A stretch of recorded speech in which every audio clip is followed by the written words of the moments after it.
Hello and welcome to Be Powerful with Liz and Lee. It's a new day and we're so glad you're here. So you can expect to hear candid conversations on what it means to be powerful. Live authentically, live in the midst of ups and downs, productively, and above all else, joyfully. We are so thankful for you, our community of listeners, and we hope you enjoy today's show.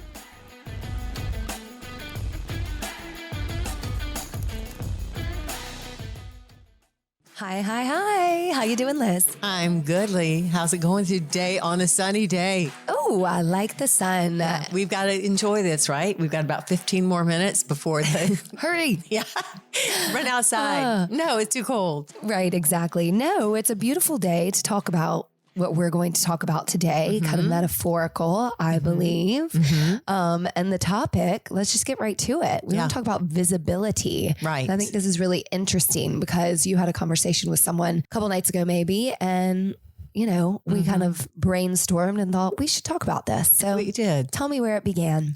Yeah, I was watching TV and got the great little No text. surprise there. Yeah, I know, but Outlander, had to see the end of that. But no, friend of mine, Liz Nielsen, most everybody probably listens to this, but if you don't know, she's a great artist. But anyway, she's a friend too.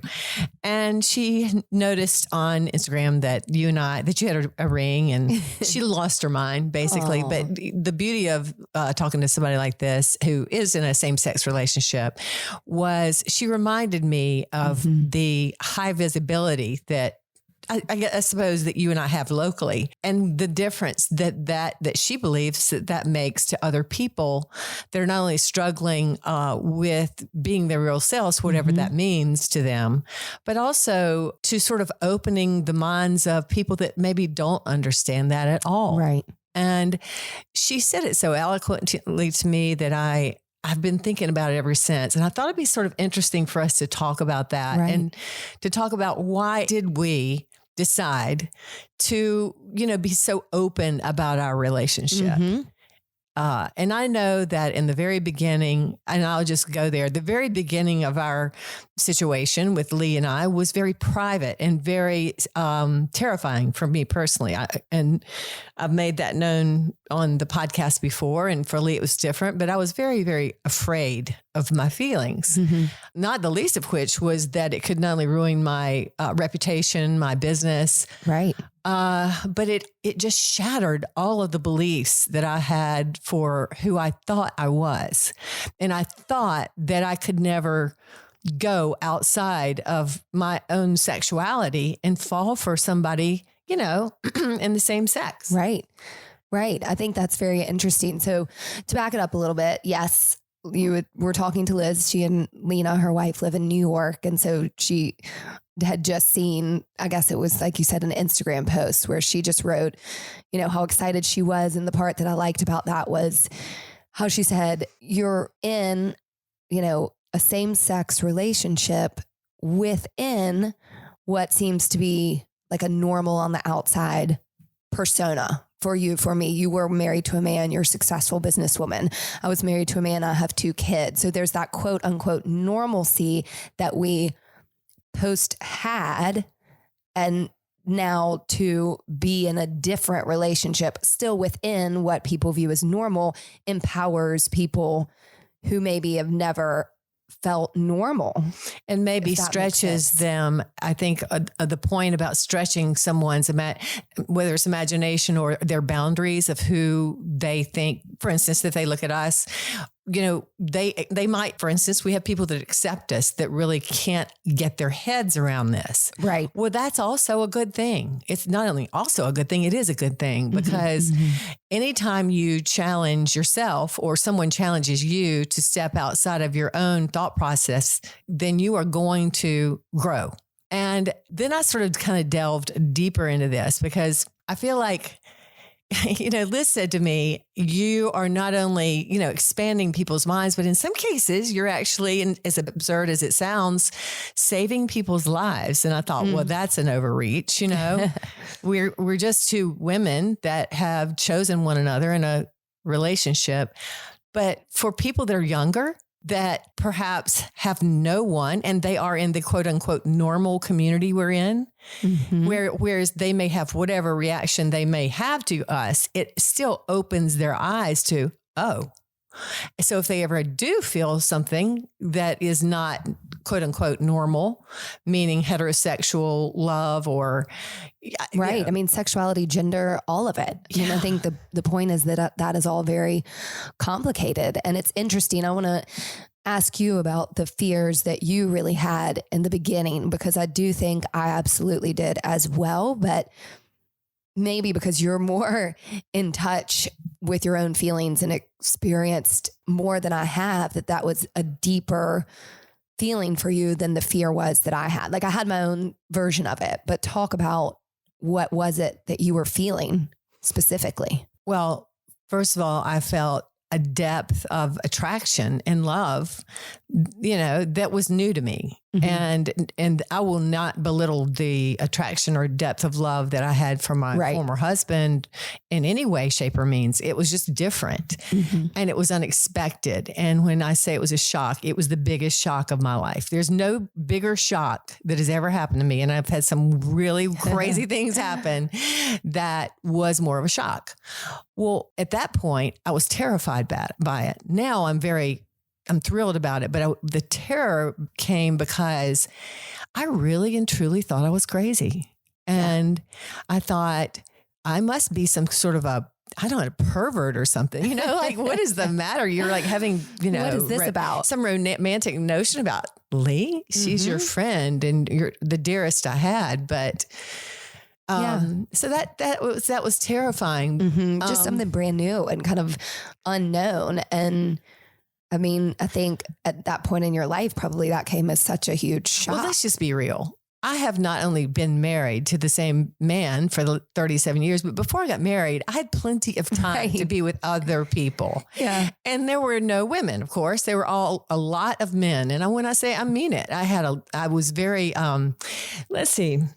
How would you call that? You could stop. I mean, I had a lot of boyfriends and I had a lot of fun. And I even, I even talked to people, and always explored outside of my own box, thinking that, talk to people who were lesbians. And I thought, gosh, I could never even imagine that, Yeah. And then I sort of boxed myself in like, oh, I know who I am. Well, I think the greatest thing about this was that it was a reminder that once we define ourselves as one thing, be prepared to have that challenged.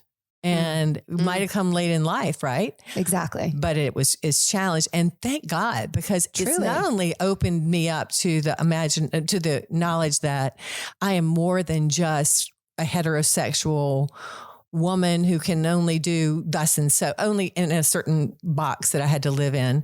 But it's opened me up to really real love, realness. Right. And I think that fear that you had that was so different from relationships that you had felt strongly in, I was the opposite. I think I was so uncomfortable previously. I did not date a lot of men or people, period, not women either. And wasn't as married as long as you. And that didn't really feel comfortable. So on the flip side, being with you felt so comfortable that's maybe answers my question about the depth of your fear versus mine. It finally was like, yes, this steps outside of so many boxes and boundaries of everything that I have thought for myself. And it's most certainly the expectations of the people around me. Yet it just felt so right. Yeah. So I think that just leads me to the reason I wanted to bring this up, because we don't want to rehash over and over again Lee and our relationship. I think the power of visibility is here. And I know that you and I both had the same questions asked by the people that love us the most, our family.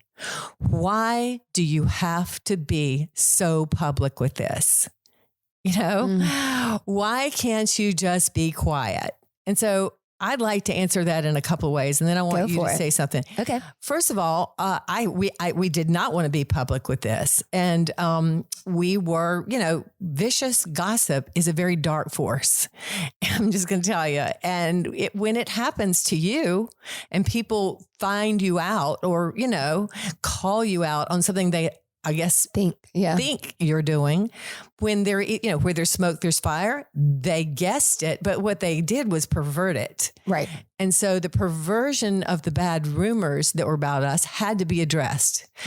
A, because I had a family that I cared about, and B, because I had a business that could be ruined by these rumors. Mm-hmm. So, it was I didn't want to. I wanted to live in my corner, in my cave, in the dark, and try to figure this out for the rest of my life and go, oh my gosh, what is the matter? So I would say it was a good thing and a bad thing, because it was bad because it happened that way, and we were forced out of our own. We were in the midst of really trying to figure this out. You've got children. I've got a child. I mean, a grown child, grandchildren, how do you navigate that with these new ideas? At the same time, you're going through a divorce with your husband. How am I going to tell my daughter, Clary, how's this going to work? Will she ever, forgive me? Am I to be forgiven? Those kind of things. And then you're just called out. Right. And there's to your point. So initially that feels like, why can't you just be quiet? Well, because everybody else is talking about it, so I need to set the record straight. When after time, the real question is, well, why does this relationship have to be under wraps? Why does any relationship not qualify as being valid? Good point. And that's why we're here now. That's why, I'm a relatively private person, but I enjoy life with you, and I enjoy work with you, and I enjoy podcasting with you. And if we can speak to one person who feels a little better about, how they're feeling or themselves because of anything we've experienced, then that's the point. That life is messy, and it doesn't always work out on this perfect path. And it doesn't work out on a perfect path for people who stay in whatever relationship they're in either. So it's like, why is my life, challenge, mistakes, whatever it is, any different than anyone else's? Right. And I think what you're speaking to is very important. People really need to question, I hate to use the word need or should or anything like that, but I would venture to say that most of us hide things, and what we hide pretty much can destroy us. Our secrets will pull us apart internally and eventually externally. So if there are secrets, I mean, if you're just, whatever you're doing in your life, that you're holding a real secret, it is destructive. I encourage people to go to therapy, try to work it out that way. You and I were a big secret, but I've held secrets all of my life. And those have always come back to be for sure very, very not only troublesome, but, really hurtful. And so living really out loud and visibly is what I'm doing now, and what I think you and I are doing together, visibly and out loud. And if that can make someone just step outside and go, well, you know what? I'm not really happy in this relationship. I'm going to do all those things. I'm going to explore myself and see what is it about me? And then in therapy or whatever you can go to, it is not destructive to ask the question. It's destructive to keep the secret. You lose the communication. Yeah. If it's anything between you and your partner. Right. It's going to come back to haunt you, and it's hard to deal with. I mean, I'm the last person to deal with confrontation. That's for sure. I just wanted to float through and be like, well, this is what I want to do, and this is what's going to happen. And okay, we're good. No floating. And that didn't happen. And that's good, because that's where the growth is. And this isn't about, leaving your heterosexual relationship for a homosexual one. I mean, it is really about anything. But also to the professional side of what you do. I mean, you've built your career and your passion around be powerful and being authentic and being true. So, I mean, what was that like professionally? Professionally, I thought it was the death nail, of course. I mean, not of course. Maybe people don't understand how scared I was because be powerful, be authentic, be who you are, own your space, wherever you are. That's in my book. That's in my mantra. That's who I am. I was born, I know this because I've done it all my life, even when I didn't know I was doing it, to empower other people. And knowing that I was going along my own path and sometimes stumbling and having a hard time. But it always caused me to want to reach out to other people because I was empathetic. I just wanted to empower people. And so when you're caught in what it felt like I was caught in a lie, because it was like sort of a big lie. Like I can't tell anybody how I feel. Right. So I felt really disempowered. I mean, not only I felt like a real jerk, oh my gosh, I've let everybody down. And of course my business should fail because it's built on, empowerment and being authentic. But then I had to forgive that because you were in fact being those things. I was in fact being those things. And it looked really messy because it was. And authenticity is not beautiful, crisp, white sheets. It's been dragged through the mud and there's a little blood on it, Yeah. And so authenticity is what I'm living right now. Right. And it is not only empowering, it is so creative. I know for a fact that I can do anything. I can be anything.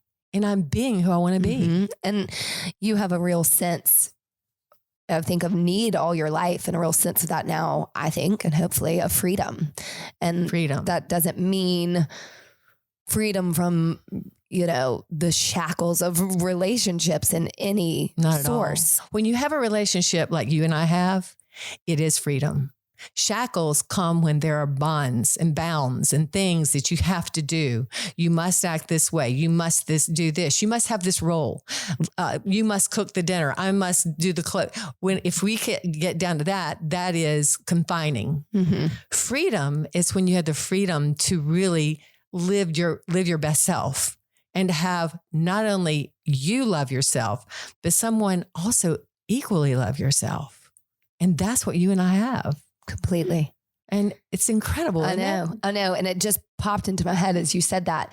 I think Glennon Doyle had a post, Melton Wambach, right, had a post in it. She said she felt completely held and free. Yes, that's a great way to put it. Right? No, that just hit me. That's exactly beautiful. Yeah. And that is when you have, first of all, when you have the support of yourself, when you love yourself, but when you have the love of yourself with that almost, and I believe equal love that you and I have for each other. Completely.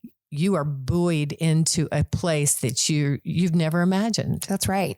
That's right. And I think especially for younger couples, I can speak to that of getting married and having babies and, going on that check path. I didn't have the ability to even really at that time know who I was or passionate about, et cetera, when you're just doing things to go to the next spot.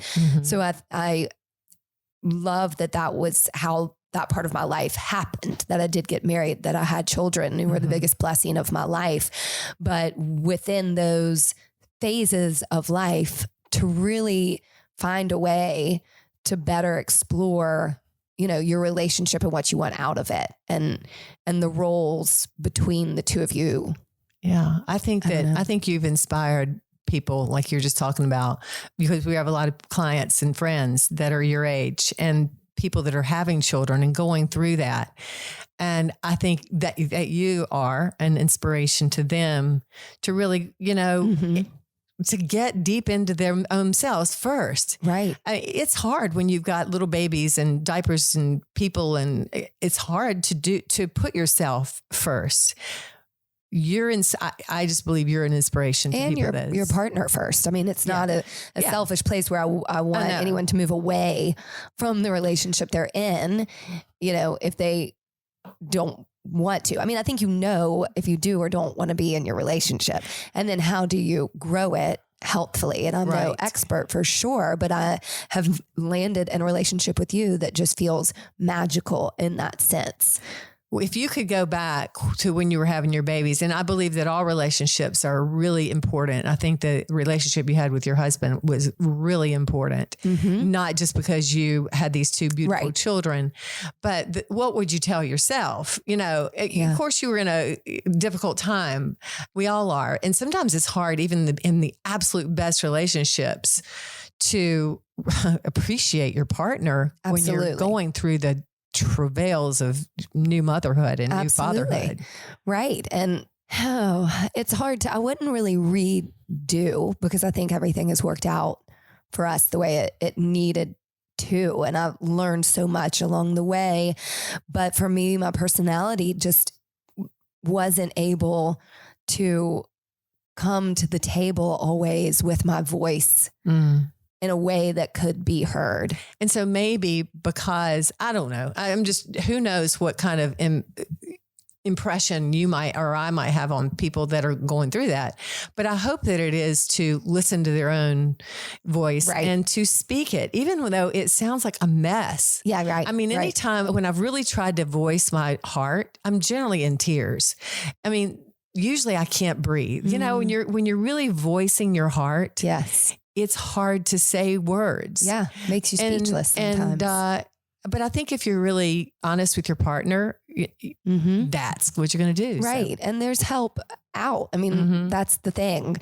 If you can't articulate it, maybe you can verbally share it. Maybe you need the third party to work on that. Yeah. But if you can both get to a point where you both feel heard, I mean, that's the goal, in my opinion. That's the beauty of what we have learned, right now. So I think we should, I'm not going to do this to you, Lee. Oh, well, hang on. Go ahead. But then I'm not going to switch gears, because I had another. She's going to switch gears. Good. I'd rather you do it, because I'm going to go crazy. Oh, you are. So I'll keep us kind of on the same path. You know, what's interesting about that visibility topic is the culture that we live in today just, in my opinion, hides behind so much inauthenticity and fakeness and filters. And, I'm specifically going, to technology and social media here.